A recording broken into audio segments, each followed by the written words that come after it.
All right, hello and welcome to the 4T podcast. I'm Austin. And I'm Brian. And today we're going to go over the spooky, the creepy, and the cute Realm of ghosts, foxes, demons, and other, what we call the strange. Oh, yes. So, Japan has a slew of different monsters and demons throughout their traditional stories. Yokai Yes. is a good example. Oni are a good example of different monsters and demons. And then they have two different types of ghosts as well. Oh, wow. So there's a lot to go over on this one. Right. So let's get started. A good thing I will tell you now is that you should watch our video on Buddhism, Shinto, and religion in Japan in itself. It would be a good thing to watch that video before watching this one here, because we're going to be tying in a lot of the stuff that we talked about in that video into this video as well. Yeah, there's going to be a lot of bleed over, so something to look into. So let's just hop into it. So what are yokai specifically? Wow, there we go. So yeah, what's the meaning of the universe? Wow. Like the universe and everything. Well, it's 42. So now yokai in a nutshell are a specific type of demon. And I use the term demon loosely because some people will say monster and some people will say demon. And yokai are basically their own category. I don't think there is a way to effectively describe a yokai using Western philosophy. Yeah. So, as we had said in our previous video, Buddhism has many different layers of the 6 layers of existence. So, in each layer, a entity, whether it be like a ghost or a demon, or whether it's like an animal or if it's a human or whatnot, according to Buddhism, they have the ability to make choices, and depending on their choices will determine what they're like in their next incarnation. So when talking about yokai, I can't say that all yokai are bad because of that Buddhist 6 states of existence. So, in essence, yokai were used as stories to teach people how to live in society. Okay. So, now, something that a lot of people will hear are yokai, obake, bakemono. What's the difference between yokai and obake? Okay. So, obake can refer to basically, let's put it this way. Obake is a yokai. But yokai is not necessarily obake.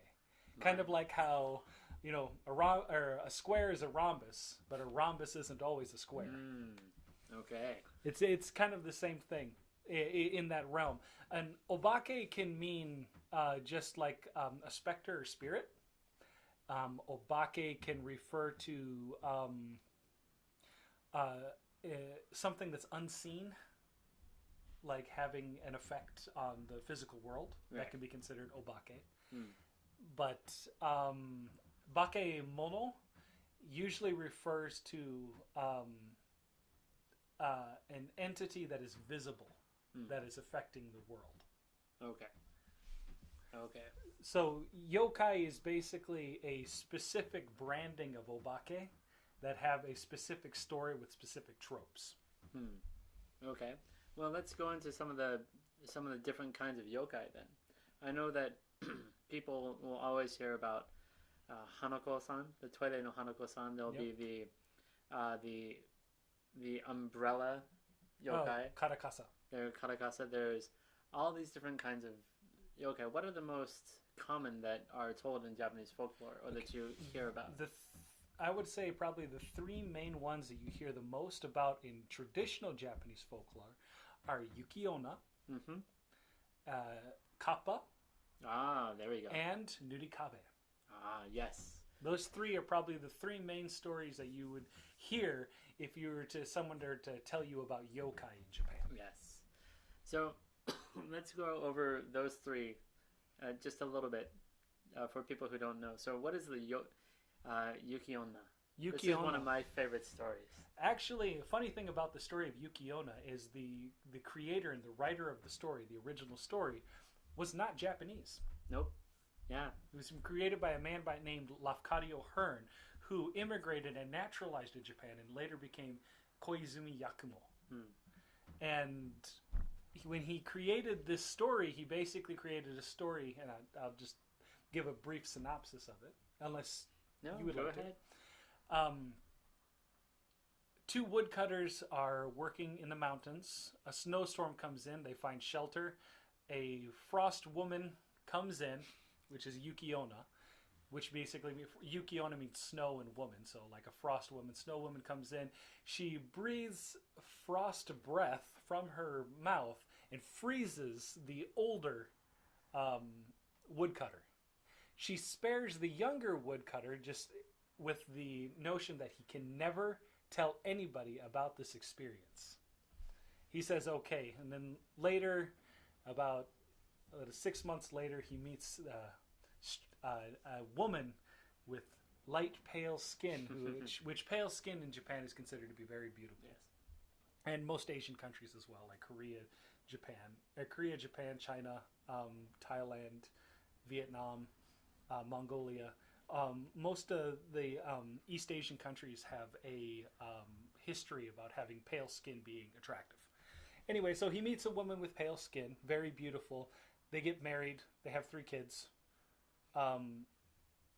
Then he gets drunk one night and then tells his wife about the story, and then she turns out to be the frost woman and then leaves him with the 3 kids and never comes back. Yep, it's a story that's been actually reiterated so many times throughout other cultures as well, but always comes back to this original story. Mm-hmm. So it's a very good story. Kind of strange ending to it. You lie, so you're stuck with your deeds. You have to take care of the kids. Yep. But it's a good story. It's a nice one. The other ones were Nurikabe and which was it? Kappa. Kappa. All right, so. Kappa are actually famous here in Miyagi, North Miyagi. City of Tono, right? Yes, city of Tono. So what the Kappa are, you can elaborate on this from what I say. A Kappa is essentially, it's a creature that looks kind of like a turtle crossed with... a bird. Kind of, yeah. It's got a beak. It does have a beak, and it has a... plate on its head, a bowl on its head, and so it can come out of the water. But if that water ever dries out, he will die. It will die. And they love cucumbers. Mm-hmm. Yeah, and here in Japan, you can actually go fishing for them, and if you catch one, it's really good luck. Yep. So, do you know a little bit about the history of them and? Oh yeah. Yeah. Yeah, it's a little dark, just so you know. It's kind of like a grim fairy tale. Yeah, I know that I know in the past they were thought to be horse killers and really nasty creatures. So there's a little bit of a history to them that might be interesting. Yeah, there's actually a further, more original version of Kappa called Kawataro. Kawataro, okay. And it was actually a woolly creature. That lived near the water and would actually drink the blood of the animals. There you go. Okay. But Kappa, the traditional story from Tono, basically somebody had a child, but the child was like, I think, illegitimate or something along those lines, and they wanted to get rid of the child, so they put it in the river to drown it, and that's why this story gets a little dark. And what happens is that the child died, but there was such malice involved in killing the child that when the child reincarnated, it reincarnated in that lower level of Buddhist existence into like the ghost monsters, demons level, and became a kappa. Now, what the kappa would do would take, and when children would go down and play by the river, the kappa would come out of the water, grab them by their legs, and drag them under the water. And this story is something that everyone knows in Japan, and it's actually even told and used today. So there's a lot of in Japan. There's a lot of drainage ditches and a lot of rivers that run through cities, and you will always see, not always, but you will often see a picture depicting kids playing in the river, and then there's a kappa coming to them, and it says, "Be careful, the kappas are here," or "It's dangerous." Now, continuing on with the Tono story, what Tono does is they have a special kappa festival in which you get cucumber, but you don't just throw cucumber itself in there. What you're supposed to do is you're supposed to write your child's name on the cucumber and then throw it into the water so the kappa knows not to pull your child into the river. That's an interesting thing I haven't heard before. That's interesting. Now, one thing that a lot of people always ask, and I'm not too sure about, is why cucumbers? Here's a funny thing about that. You know, it's kind of like why does Santa like cookies? Why does Santa only want cookies and milk? Why not cake and orange juice? It's just so good.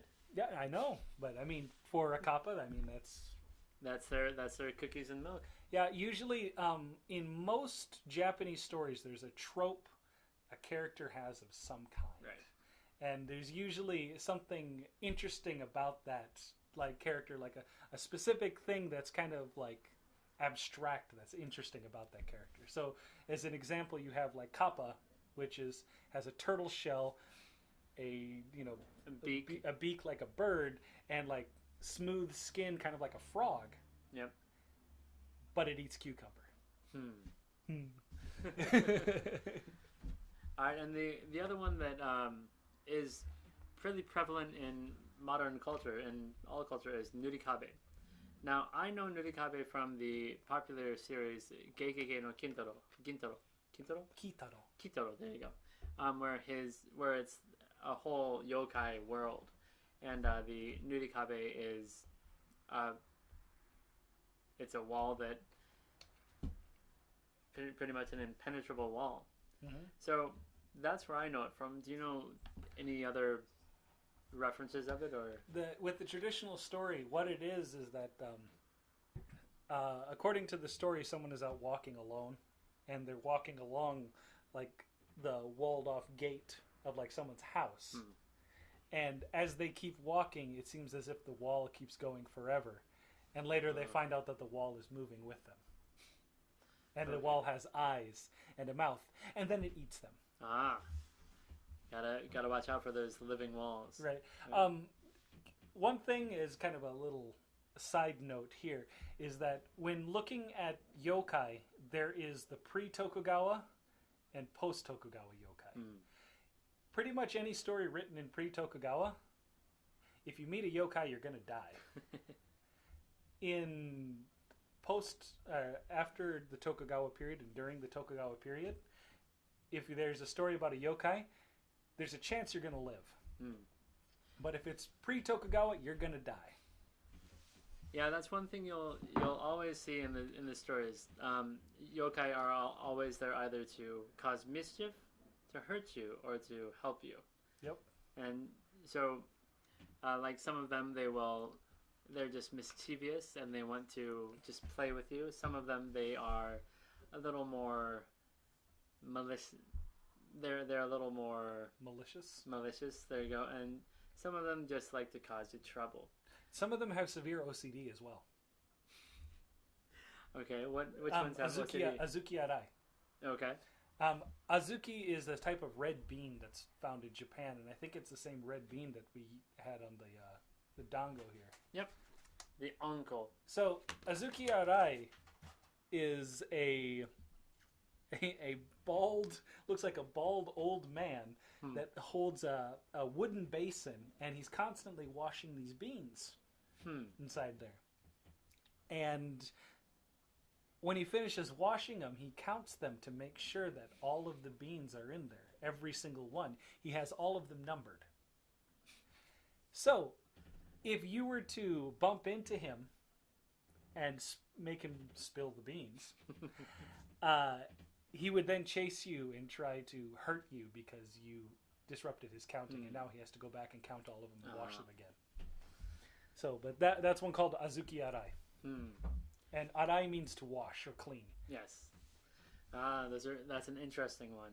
There's a lot of different yokai in Japan. I know that there's some friendly spirits as well. Like there's one who lives in tatami rooms, and if you go to your house and you have a tatami room and you see a girl sitting in your tatami room, it's supposed to be good luck. It will be really scary, but she'll be there, and if she sees you, she'll disappear, and it's supposed to be good luck. There's also other ones that will appear around your yard, and those are good luck. Are you talking about Zashiki Warashi? I think so, yes, I believe so. Zashiki Warashi is basically the spirit of a child that died, that has not moved on, but they bring luck to your family. Yeah. And usually, they according to like some of the stories and whatnot around this legend of this yokai, is basically at night, at like around midnight, 11 o'clock, when it's pitch black, if you can hear little feet running through the house or you can hear someone giggling, that means that you have a Zashiki Warashi in your house, and that's very good luck. Yeah. Either that or you have mice that can talk. Mickey Mouse is living in your house. Could be. Could be. Now, one thing between yokai and obakemono and all that, there's also some other things as well that are prevalent in Japanese folklore, like, well, foxes. Oh, yeah. Foxes are really prevalent in Japanese culture. They're even in anime, like in Naruto, who has the nine-tailed fox god. So, which his name is Kurama. There you go. Which is actually a Japanese god. Yes. And actually, if you watch Naruto, there's a ton of different references to Japanese gods and to Japanese things as well. And funny thing about Naruto is actually a continuation of a kabuki play. Yep, I knew that part. And there's a lot of different things in there that are actually very interesting that we could go into. But I think one thing we should go into is the fox. What is the significance of the fox in Japan? Because it's everywhere. Yeah, well, the fox, and this also is a part of Chinese culture and Korean culture as well. Foxes are tricksters. They have the ability to use language like Japanese, so they can speak fluent Japanese, and they also have the ability to shapeshift. Yes, as with many yokai, if I'm not mistaken. Right. The majority of stories written about foxes, most foxes try to steal from humans and try to cheat humans. There are, however, other stories in where foxes have changed into human form and actually became good. One of the examples is there's a character in traditional Japanese folklore called Abe no Seimei. And Abe no Seimei was a famous omyoji who basically could practice magic. He could dispel demons like with a twist of his, like he could flick of his hand. Ooh, nice. He could dispel demons. He could basically anything that was like infested with demonic power. He could basically get rid of it. According to the legends, he's half fox. His mother was a fox, and his father was a priest. And throughout, and to go further into this, throughout most of these stories, like with foxes, and including ghosts at the same time, there are, in the legends, there are children that are half ghosts and half fox, including half tanuki as well. Oh, interesting. Tanuki are also another animal that can shapeshift, and so are old cats, which they call bakeneko. Yeah, it seems that shapeshifting is something that a lot of yokai share. Shapeshifting into humans or into other animals to either guide you or trick you into different things. One of the funny things is that, and this is actually quite interesting, if you ever played the Mario 3 on, the 8-bit Nintendo, whenever he gets the leaf, this is actually really significant because the leaf itself is what a tanuki uses to shapeshift into human form. So when he gets a leaf, he gets ears like a tanuki, and then he also gets a tail as well. Now, when you actually get the tanuki suit, and you get that 5 seconds of shape shifting. You shape shift into an omyoji, which is, or not an omyoji. You shape shift into Oji Sosan, Oh, okay. the guiding spirit for children that have died. Yep, the lost souls. And you basically become a statue for 5 seconds. But that is because tanuki traditionally would take the form of different items so that humans couldn't see them. Ah, okay. And that's the reason why the tanuki suit allows you to change into that statue. There you go. Interesting stuff. So now one thing that you'll see between some of the yokai, they've actually gone into religion as well. They've leaked into the religion, or they've come from religion. So one thing that a lot of people notice in Japan, and there's a lot of mystery about it if you don't do your research, is with shrines, there's always these little shrines everywhere, these little houses, red houses, and inside they have little statues of tanuki, of foxes, sorry. Mm-hmm. So what is that all about? The little statues of foxes? The little statues of foxes. The one thing I do know, and this might actually play into like the guard dogs outside the shrines. Yep, the komainu, or is that komainu? Komainu. Right. The komainu are usually the guard dogs that guard shrines on the outside. If there's a fox out there, it's actually Inari. Inari. Yeah, the god Inari. Ah, it's a shrine. Okay. According to the traditional Japanese story, and I'm not going to go into full detail with it, basically, Inari did something nice for the foxes, and in return, the foxes guard his shrine instead of komainu. Ah, there you go. And if you go to, like, Inari Taisha, which is, like, the main shrine for Inari in Kyoto, you see foxes everywhere. Fox statues everywhere. They guard the whole area. Oh, okay. That's Inari Taisha.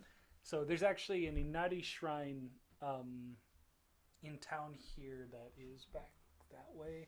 And then at the Fox Village, Zao's Fox Village has an Inari shrine there as well. Ah, I see. So that's why a lot of times you'll see foxes in the shrines as well. Mm-hmm. So what about, we've talked about yokai and we've talked about the gods a little bit. What about just normal ghosts in Japan? Okay, well, there's 2 types of ghosts in Japan. There's the slightly malicious ghosts, or like the ghosts that usually take a free will kind of range of choice sort of thing. Like they can make good and bad choices, and usually people refer to them as obake. Oh, okay, there you go. Back to obake. But there is the ghosts of people that had died under very malicious conditions. Right. So like as an example, if somebody, like the story of Kaidan with Oiwa. Yeah. And her husband wanted to marry somebody else, but he was married to her, so he tried to have her killed, poisoned, had acid thrown in her face, and then tried to drown her in a river. Well, he nailed her to a board, a giant board, and then put her into the river. Right. And when she died, she came back as what's called a yude. And yude is basically a revenge spirit. And right. this kind of ties into ancestor worship at the same time. In Japan, there are, all 4 seasons. There's a time in which you have to go and clean graves. Yes. And there's a specific time in which you have to go and pray specifically for the dead, which is Obon, which is usually in August, like second or third week of August. And it's like a 1-week thing.